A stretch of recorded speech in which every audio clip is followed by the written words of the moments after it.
හරි ඔයාලගේ ගෝවිපල යාන්ත්‍රීකරණය යටතේ ස්පොට් එකට දාන්න පුළුවන්. ඒ වගේ ඉස්සෙල්ලාම හම්බෙන්නේ අත් මුල්ලුවයි අත්සවලයි. එතකොට ඔයාලා දන්නවද මේ අත් මුල්ලුවයි අත්සවලයි ගන්න මොකක් හරි පාත්‍යයක් අරද්දින් ඒ වගේ පස් පුරුල් කරන්න ඒවට පස් දාන්න ඒ වගේ දේවල් වලට අපි ගන්නවා මේ අත් මුල්ලුවයි අත්සවලයි. හරි ඔයාලට ඊළඟට හම්බෙන උපකරණ තමයි ගැමි නගුල. අපි මේක ගන්නවා ප්‍රාථමික බිම් සැකසීමට. එතකොට මේක අරකෙක්ගේ පිටේ බැඳලා අරන් යන්න ඔයාලා චිත්‍රපටි වල එහෙම දැකලා ඇති. මේව නම් දැන් නම් දකින්නත් නැහැ. සමහර ගම්වල තියෙනවා ඒත්. මේක තමයි ගැමි නගුල. ඊට පස්සේ තියෙනවා සැහැල්ලු යකඩ නගුල. එතකොට අපි මේකත් යන්නේ ප්‍රාථමික බිම් සැකසීමට. එතකොට ඊළඟට හම්බෙන නගුල වර්ගය තමයි හැඩලෑලි නගුල. එතකොට අපි මේක ගන්නෙත් ප්‍රාථමික බිම් සැකසීම සිදු කිරීමට මේක ක්‍රියා කිරීමක් හරි දිවිරෝධ ට්‍රැක්ටරයක් හරි සිවුරෝධ ට්‍රැක්ටරයක් හරි අවශ්‍ය වෙනවා.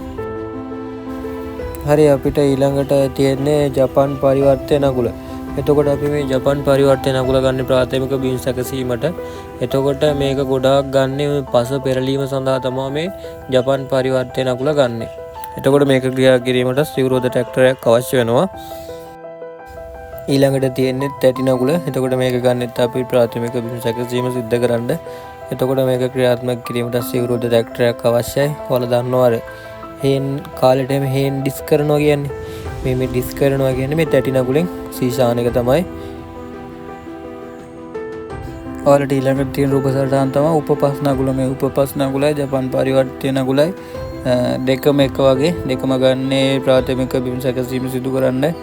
ඒ දෙකේ පොඩි වෙනස්කම් ටිකක් තියෙනවා. ඒ වෙනස්කම් දෙක හොඳට බලා ගන්න. ඒ දෙක පැටලෙන්න පුළුවන්. හරි ඔයාලට ඊළඟට තියෙන්නේ අත් පෝරුව. එතකොට මේ පෝරු වර්ග ඔක්කොම අපි ගන්න සාමාන්‍ය ද්විතීයික බිම් සැකසීමට. එතකොට අපි ඉස්සෙල්ලා කතා කරේ ඔක්කොම නගුල්. එතකොට මේ නගුල් වර්ග සේරම අපි ගන්න ප්‍රාථමික බිම් සැකසීමට. එතකොට මේ නගුල් වර්ගවල කොකු නගුල හැර අනිත් නගුල් සියලුම වර්ග ගන්න අපි මොකටද ප්‍රාථමික බිම් සැකසීම සිදු කරන්න. ඒත් මේ කොකු නගුල විතරක් අපි ගන්නවා ද්විතීයික බිම් සැකසීම සිද්ධ කරන්න. හරි එතකොට මේ දැන් තියෙන්නේ කොකු නගුල. මේකට කොකු නගුල කියලාත් කියනවා දැටි පෝරු කියලාත් කියනවා. එතකොට මේ නම් දෙකම මතක තියාගන්න ඕනේ. එතකොට අපි මේක ගන්නේ ද්විතීයික බිම් සැකසීම සිද්ධ කරන්න. එතකොට මේක ක්‍රියා කිරීමට සිවුරෝධ ට්‍රැක්ටරයක් අවශ්‍ය වෙනවා. හරි මේ තියෙන්නේ තැටි පෝරුව. එතකොට මේක අපි ගන්නේ ද්විතීයික බිම් සැකසීම සිද්ධ කරන්න. මේක ක්‍රියා කිරීමටත් අපිට සිවුරෝධ ට්‍රැක්ටරයක් අවශ්‍ය වෙනවා. හරි එතකොට මේ තියෙන රොටවේටර් වල හැමෝම දන්නවා රොටරිය කියලා තමයි මේකට කියන්නේ සාමාන්‍යයෙන්. එතකොට මේක තමයි වර්තමානයේ ගොඩක් බහුලව භාවිතා කරන්නේ. අපි එතකොට මේක ගන්නවා ද්විතීයික බිම් සැකසීම සිද්ධ කරන්න. ප්‍රාථමික බිම් සැකසීම සිද්ධ කළා. ඊට අනතුරුව තමයි මේ ද්විතීයික බිම් සැකසීම සිදු කරන්නේ.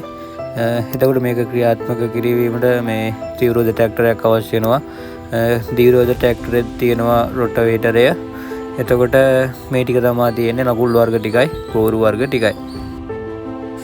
හරි එතකොට මේ තියෙන්නේ රිජරය. රිජරය හෙවත් වැටි දමනය.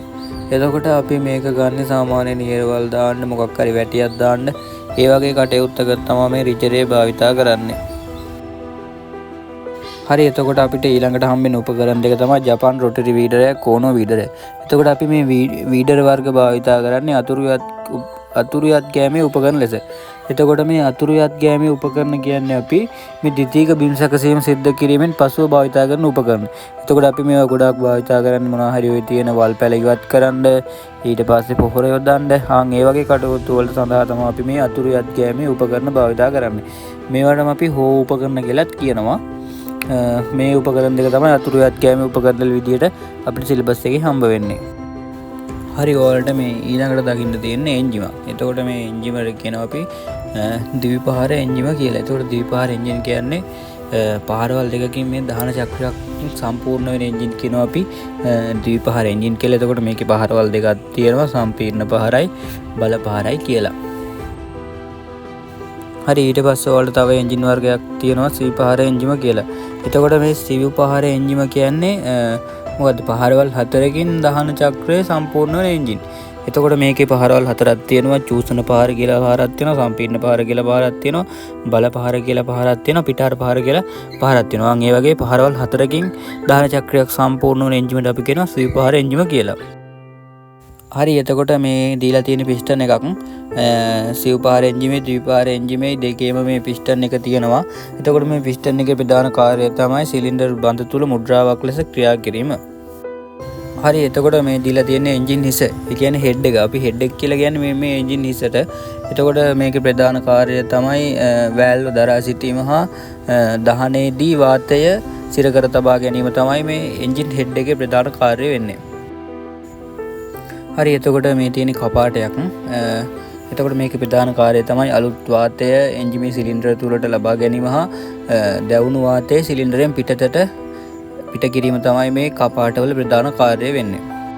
හරි එතකොට මේ දීලා තියෙන්නේ කැමිදණ්ඩක්. එතකොට මේ කැමිදණ්ඩේ ප්‍රධාන කාර්යය තමයි කපාට හැරීම වැසීම හා ඉන්ධන පොම්පේ ක්‍රියා කරවීම. හරි එතකොට ඔයාලට මේ දීලා තියෙන සබැඳුම් දණ්ඩ. එතකොට මේ සබැඳුම් දණ්ඩ ප්‍රධාන කාර්යය තමයි පිස්ටනය දකර කඳයි එකට සම්බන්ධ කිරීම. හරි එතකොට ඔයාලට මේ දීලා තියෙන ජවරෝධය. එතකොට මේ ජවරෝධයේ ප්‍රධාන කාර්යය තමයි යාන්ත්‍රික ශක්තිය ගබඩා කිරීම.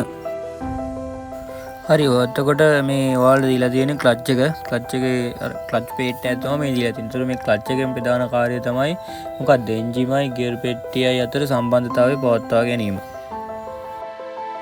හරි එතකොට මේ දීලා තියෙන එන්ජින් එකේ බඳ.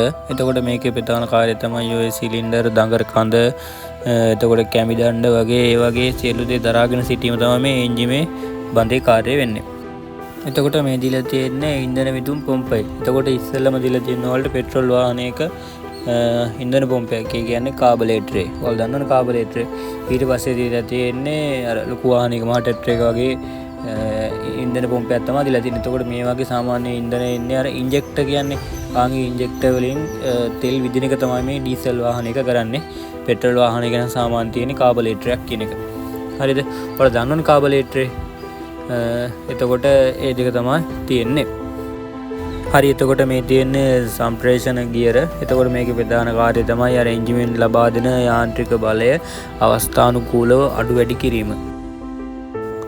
හරි එතකොට මේ තියෙන්නේ ආන්තර කට්ලේ. එතකොට මේකේ ප්‍රධාන කාර්යය තමයි එන්ජිමෙන් ඇති වෙන යාන්ත්‍රික බලය ඇක්සලරේට් ලබා දීලා එතකොට රෝද වලට චලනයට අවශ්‍ය බලය ලබා දීම තමයි මේ ආන්තර කට්ටලේ ප්‍රධාන කාර්යය. හරි එතකොට මේ තියෙන්නේ නිමි එළවුම. එතකොට මේකේ ප්‍රධාන කාර්යය තමයි මොකක්ද අර එන්ජිමෙන් ලැබෙන කැරකුම් වේගය. එතකොට මේක සාමාන්‍ය අංශක 90ට තමයි කැරගෙන්නේ. එතකොට මේ අංශක 90ට කැරගෙන කැරකුම අර අංශක 360ට කැරගෙන රෝද වලට කැරගෙන්න අවශ්‍ය බලය ලබා දෙන්නේ මේ නිමි එළවුමෙන්. එතකොට මේකේ ප්‍රධාන කාර්යය තමයි අර අංශක 90ට කැරගෙන බලයක් අංශක 360ට කැරකවීම. එතකොට සාමාන්‍ය මේක තියෙන සිවුරෝද ට්‍රැක්ටරේ විතරයි. දිවුරෝද ට්‍රැක්ටර් එක මේක දකින්න නැහැ. හරි දැන් තියෙන්නේ එතකොට මේ පසුපස රෝදේ ට්‍රැක්ටර් එක ඉදිරිපස රෝදේ සාමාන්‍ය පසුපස රෝදේ විශාලයි ඉදිරිපස රෝදේට වඩා. හරි එතකොට මේ තියෙන හැරවීම් යාන්ත්‍රණය පිළිබඳ අදහසක් ලබා ගන්න පුළුවන් පද්ධතියක්. හරි එතකොට මේ තියෙන්නේ ද්‍රව බල පද්ධතිය. කියන්නේ හයිඩ්‍රොලික් සිස්ටම් එකයි හැමනුම් පද්ධතිය. කියන්නේ අර හිච් එක කියන්නේ මේකෙන් අර ටේල් එක ට්‍රිපර් කරන්න එතකොට අර ටේල් එක සම්බන්ධ කිරීම වගේ කටයුතු තමයි මේ කොටසෙන් වෙන්නේ. හරි එතකොට මේ තියෙන්නේ රෝදක කියන්නේ අපි බ්‍රේක් සිස්ටම් එක තමයි මේ තියෙන්නේ. සාමාන්‍ය මේවා ගත්තට පස්සේ බ්‍රේක් ලයිනර් තියෙනවා. එතකොට මේ ලයිනර් වලින් තමයි බ්‍රේක් වැදීම සිද්ධ වෙන්නේ. හරි එතකොට මේ තියෙන්නේ ජවගණු එකක. ඒ කියන්නේ PTO යුනිට් එක. එතකොට මේකෙන් වෙන්නේ සාමාන්‍ය ට්‍රැක්ටරේ තියෙන අභ්‍යන්තර බලය බාහිරට ලබා ගැනීම තමයි මේකෙන් වෙන්නේ. අතට සාමාන්‍ය අර සුනාමි එතකොට රොටරි එහෙම සම්බන්ධ වෙන්නේ මේ PTO යුනිට් එකට. හරි එතකොට මේ තියෙන කප්පි. ඒ කියන්නේ බෙල්ට්. එතකොට සාමාන්‍ය මේවා අර දිවුරෝද ට්‍රැක්ටරේ තමයි ගොඩක් තියෙන අර පුලියක් එහෙම තියෙන. එතකොට මේ පුලියයි ක්ලච් ප්ලේට් වලටයි මේ බලය සාමාන්‍ය දිවුරෝද ට්‍රැක්ටරේ යන්නේ මේ බෙල්ට් වලින්. එතකොට සාමාන්‍ය මහා ට්‍රැක්ටරේ මේ කප්පි තියෙනවා. අපි මේවට බෙල්ට් කියලා කියන්නේ. එතකොට මේ ගොඩක් මේ මහා ට්‍රැක්ටරේ මේක තියෙනවා රේඩියේටරේ ෆෑන් එක කරගෙන්නේ. එතකොට මේ වගේ කප්පියකින් තමයි. එතකොට බලය සම්ප්‍රේෂණය කිරීම තමයි මේකේ ප්‍රධාන කාර්යය වෙන්නේ.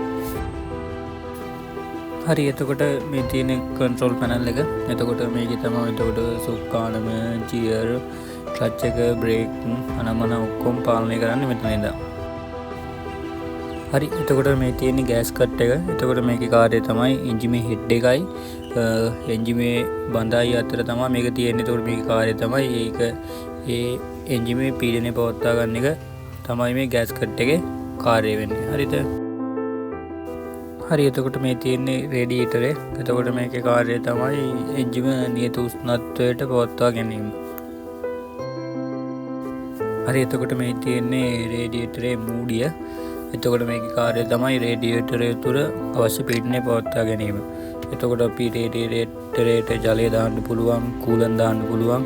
එතකොට මොකද දැම්මත් වෙන්නේ එන්ජිමේ ක්‍රියාකාරී උෂ්ණත්වය පවත්වා ගැනීම තමයි රේඩියේටරෙන් වෙන්නේ.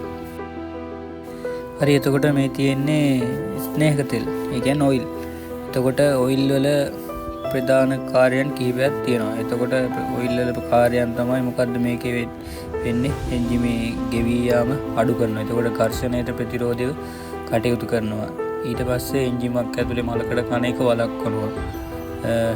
ඊට පස්සේ අර ගෙවී ගිය කොටස් එන්ජින් වල අර ගැලවිච්ච යකඩ ගැලි ඔක්කොම මේ ස්නේහක තෙල් එක්ක අපිට එළියට ගන්න පුළුවන්. ඒවා තමයි මේ ස්නේහක තෙල් වල කාර්යය.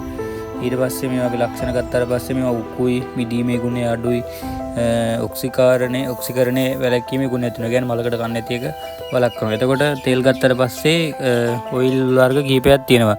SC2030 දානවා අපි පෙට්‍රල් එන්ජින් සඳහා. ඊට පස්සේ SC3040 දානවා අපි ඩීසල් එන්ජින් සඳහා. ඊට පස්සේ අපි ගියර් ඔයිල් කියලා දානවා. ඒ කියන්නේ සාමාන්‍ය උකු බව වැඩි ඔයිල් එකක් තමයි මේ ගියර් ඔයිල්. එතකොට ගියර් පද්ධතිය වලට අපි දාන්නේ මොකද? SC90 කියන ඔයිල් එක. එතකොට ඔයිල් ගත්තට පස්සේ ওই ටික තමයි ඔයිල් වල තියෙන්නේ. එතකොට ඊට පස්සේ මේ තියෙන දීර්ඝෝද ට්‍රැක්ටරේ, සීවරෝද ට්‍රැක්ටරේ. ඔයාලා මේ ටික දන්නවනේ. මා ට්‍රැක්ටරේ සීපෑන් එකයි කියන්නේ. ආන්ගේ දීර්ඝෝද ට්‍රැක්ටරේ, සීවරෝද ට්‍රැක්ටරේ තමයි මේ තියෙන්නේ. හරි. එතකොට මේ තියෙන්නේ නැප්සැක් ආකාරයේ පිස්ටන් තෙල් ටැංකියක්. හරිද? එතකොට මේක තව කොටස් කීපයක් තියෙනවා මට දාන්න බැරි වෙලා. මේක අර තෙල් ටැංකියේ තියෙනවා මොනවද? හැන්ඩලේ තියෙනවා, පිස්ටනේ තියෙනවා, ඊට පස්සේ ලාන්සේ තියෙනවා. ඒ වගේ කොටස් කීපයක් තියෙනවා. ඒ වගේ කාර්යයන් ටිකව වෙනම බලා ගන්න. ඒ වගේ ප්‍රශ්නයක් අහන්න පුළුවන් අනිවාර්යයෙන්ම. හරි. එතකොට මේ තියෙන්නේ කේන්ද්‍ර ප්‍රසාරී ජල පොම්පයක්. එතකොට මේකෙන් සාමාන්‍ය අවුත් ආන්න පුළුවන් මේක අර ක්‍රියාත්මක වන මූලධර්ම මොකද්ද? කේන්ද්‍ර ප්‍රසාරී මූලධර්මයේ ඒ වගේ පොඩි ප්‍රශ්න ටිකක් අහන්න පුළුවන්. හරි. එතකොට මේ තියෙන ඉම්පිලර් එක. එතකොට මේකෙන් තමයි අර කේන්ද්‍ර ප්‍රසාරී පොම්ප එක කේන්ද්‍ර ප්‍රසාරී බලය ඇති කරන්නේ. එතකොට ඉම්පිලර් ගත්තට පස්සේ විවිධ වර්ගයේ ඉම්පිලර් තියෙනවා. වැසිනු ඉම්පිලර් තියෙනවා, ආර්ධ වශයෙන් වැසිනු ඉම්පිලර් තියෙනවා. ඒ වගේ ඉම්පිලර් ගොඩාක් වර්ග තියෙනවා. එතකොට අපිට අවස්ථාව අනුව මේක එක එක ඉම්පිලර් අපිට යොදා ගන්න පුළුවන්. එතකොට සාමාන්‍ය බොර ජලයේ තියෙනවා. ඒ වගේ අවස්ථාව අනුව අපිට මේ ඉම්පිලර් මාරු කරලා භාවිතා කරන්න පුළුවන්. හරි. එතකොට මේක තමයි පාද කපාටය. ඔයාලා පාද කපාටය කිව්වට නම් දන්නේ නැහැ. ෆුට් පැල් එක කියවම දන්නවනේ. ගෙවල් වල වතුර මෝටරේ තියෙන්නේ. ඒ ෆුට් පැල්ලේ තමයි මේ පාද කපාටය කියන්නේ අපි. හරි. එතකොට මේ තියෙන්නේ සෝපූර්ණ වන පොම්පෙකුයි සෝපූර්ණ නොවන පොම්පෙක. එතකොට සෝපූර්ණ පොම්ප වලයි සෝපූර්ණ නොවන පොම්ප වලයි ලක්ෂණ මතක තියාගන්න. සෝපූර්ණ වන ඒවා ගැන සාමාන්‍ය ෆුට් පැල්ලක් ඕනේ නැහැ. කසුව පොඩි. එතකොට අර වගේ සෝපූර්ණ නොවන ඒවාට අනිවාර්යයෙන් පාද කපාටයක් ඕනි ෆුට් පැල්ලක්. එතකොට ඒවයි කසුව විශාලයි. ඒ වගේ ලක්ෂණ ටිකක් තියෙනවා. ඒ ටික බලා ගන්න. හරි. එතකොට මේ තියෙන්නේ සාමාන්‍ය අතීතයේ ජලයේ ඉහළට ඔසවන්න භාවිතා කරපු ක්‍රම කීපයක්. මේ ඔක්කොම මිනිස්ට්‍රමෙන් ක්‍රියාත්මක කරන ඒවා තියෙන්නේ. ආණ්ඩියාලින්. එතකොට ගත්තාට පස්සේ යොත්ත, ඊට පස්සේ ජල රෝධය කියන ඒවා. ඒ වගේ අතීතයේ භාවිතා කරපු ජලය ඔසවන ක්‍රම කීපයක් තමයි මේ තියෙන්නේ. හරි. එතකොට මේ තියෙන්නේ විමෝචක. එතකොට අපි දන්නවා මේ විමෝචක ගන්න මොකටද? බිඳු ජල සම්පාදනයට තමයි මේ විමෝචක භාවිතා වෙන්නේ. එතකොට මේ තියෙන්නේ නැසින්න. එතකොට නැසින්න භාවිතා වෙන්නේ විසුරුම් ජල සම්පාදනයට. ඔය දෙක පටල ගන්න එපා. හරි. එතකොට මේ තියෙන්නේ මයික්‍රෝ ටියුබ්. එතකොට මේ මයික්‍රෝ ටියුබ් අපි භාවිතා කරන්නේ මොකටද? අර බිඳු ජල සම්පාදනය වගේම තල ජල සම්පාදනයක් තියෙන්නේ. මොකද්ද? බුබුලු ජල සම්පාදනය කියලා. මේ බුබුලු ජල සම්පාදනය තමයි අපි මේ වතුර අරන් යන්න තමයි එහාට මෙහාට මේ මයික්‍රෝ ටියුබ් භාවිතා කරන්නේ. හරි. එතකොට මේ තියෙන පීඩන මාපකයක්.